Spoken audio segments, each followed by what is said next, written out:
evening. We're on air once again. Thank you for tuning in to 235 KMKR, Geiger Bot Radio. As always, we are broadcasting on AM frequencies, and I'm your host, Geigerbot Mark IV M1A216. We have a very special broadcast for you today. But before we get into all of that, weather. In the small town of Porter, we can expect highs of 89 and lows of 55. Gotta love that late summer heat. In the greater northwestern region, we can continue to expect an average of 85 degrees Fahrenheit over the next week, so be sure to dress for that. Having been 2 weeks since our last nuclear accident, most of the radioactive particulates have cleared from the air, meaning it's once again safe to go outside. Though please remember to filter your water, preferably with a Frontliner home water filter, proud sponsor of 235 KMKR. You can purchase one at your local home improvement store. Our weather segment often covers the nuclear incidents in the surrounding area. Some of our listeners in the past have asked, why? Why do you consider nuclear incidents to be part of our regularly scheduled weather? We here at the station firmly believe that our listeners deserve to know the facts. Radioactive particles are carried by wind gusts, storm fronts, and other such weather phenomena. But don't let the propaganda get to you, dear listener. Nuclear power is one of the cleanest options we have in this modern age. According to statistics, 89% of the reactors that go critical do so due to things like sabotage and attacks, likely from the new European Commonwealth, or the man behind the 1988 incident. I mean, the majority of radioactive debris stems from Geiger bots, really. This is not a fault of the Geiger bots by any means, and should you consider us dangerous? Heavens no. Geiger bots only explode when they are damaged to the point they are hardly operational. This is a failsafe put in place during the Generation 2 model, so that if they were overwhelmed on the field of combat, no one could have access to whatever point was just overrun by the enemy. More genius from the engineers at Curie Corp. Please bear in mind, if you encounter a stray Geigerbot, it's likely that it is a remnant from World War II and will respond to any acts of hostility. It is encouraged that you try to keep loud bangs to a minimum, since many of them have yet to fully recover from their pre-war programming. Now for the news.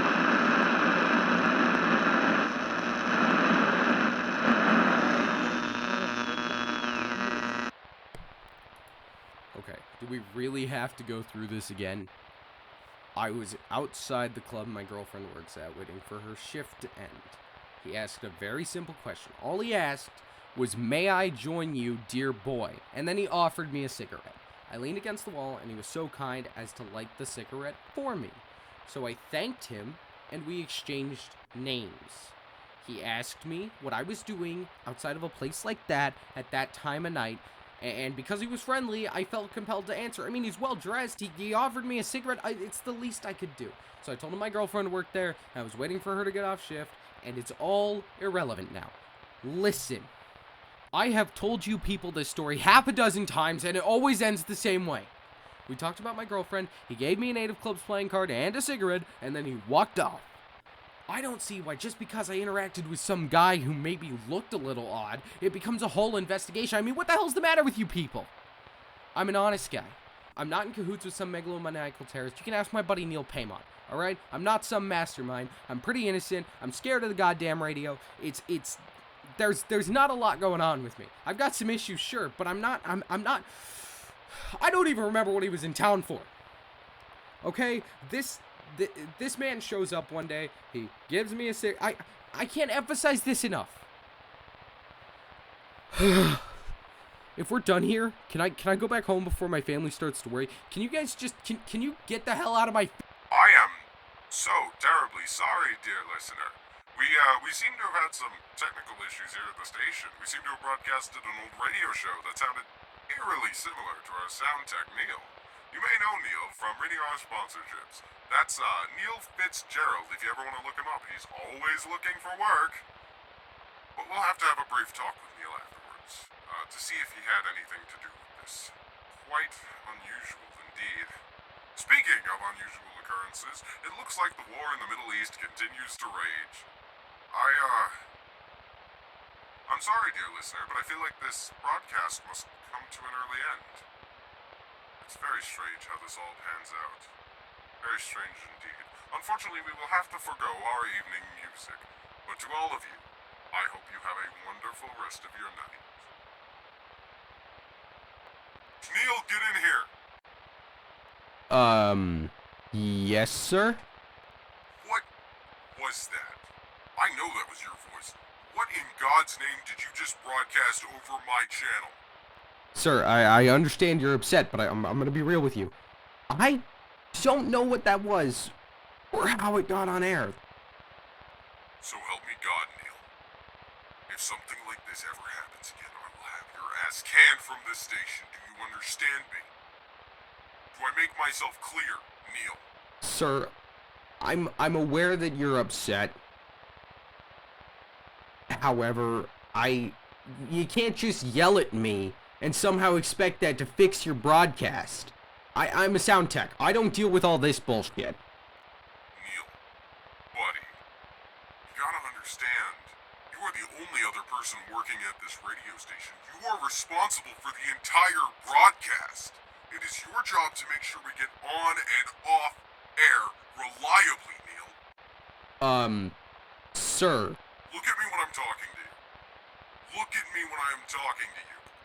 Sir, this is... Shut the hell up, Neil. Just shut the hell up, okay? Next time, do better.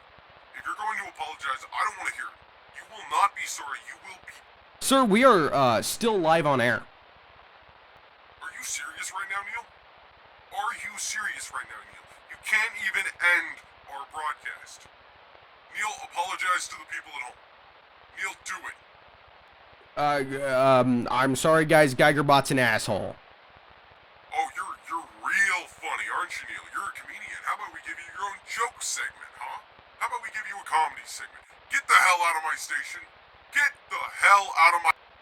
Geigerbot, sir, I am bound by contract. You can't just tell me to get the hell out and expect it to happen. I can't leave as per the terms of my contract. Oh, that's right. I essentially own you. So do you know what that means, Neil? Neil, take a wild guess as to what that means. It means I get to apologize live on air to all the people at home for screwing up the broadcast. Right, you get to apologize live on air for screwing up my broadcast. I'm sorry, folks at home, for screwing up the broadcast. That wasn't so hard, now was it, Neil? Well, that concludes our broadcast day, and I apologize on Neil's behalf. Have a wonderful rest of your night. And before we go, you may have noticed some audio cuts in that last segment there.